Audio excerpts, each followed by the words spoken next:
यति थाकिसकेको छु। 3 दिन भयो ग्यास नपाएको। जुन पसलमा नि सोध्छु ग्यास छैन नै भन्छ। कति दिनदेखि म सोध्छु। 3 दिनभन्दा अगाडिदेखि नै मैले 2टा पसलमा नाम लेखाइसकेको थिएँ कि ग्यासको लागि, त्यो पनि अझसम्म पाएको छैन कि। लगभग 20-15 दिन अगाडि नै 15-20 दिन अगाडि नै है ग्यासको लागि नाम लेखाएको थिएँ मैले घरतिरै। पाएको छैन। म जसरी होइन काठमाडौँमा कोठा लिएर बस्नेहरूलाई यति आपत छ अहिले है। कोही चिनेको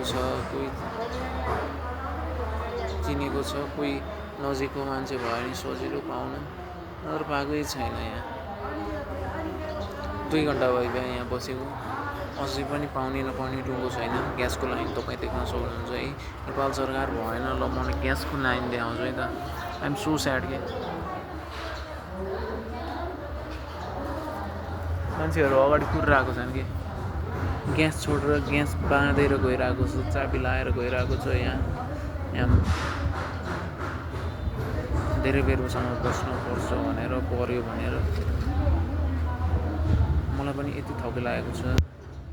आज मेरो जन्मदिन र जन्मदिनमा म घुम्न जाने प्लान थियो, तर अफसोस ग्यासको कारण म यसरी बस्न बाध्य छु।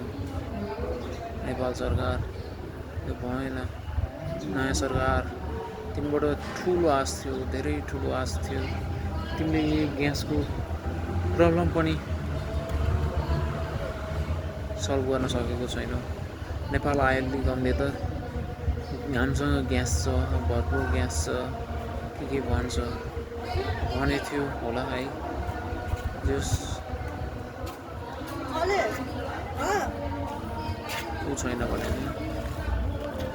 सर्टेज छैन भने थियो। तर अफसोस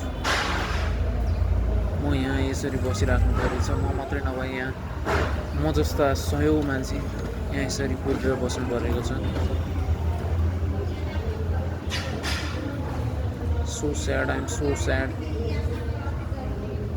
भएन, यो समस्या छिटोभन्दा छिटो हल गर्नु पऱ्यो कि नेपाल सरकार। कति आपत, कति गाह्रो भइरहेको छ है मान्छेहरूलाई। मान्छेहरूले यहाँ टन्नै होल्डमा राखेको छन् कि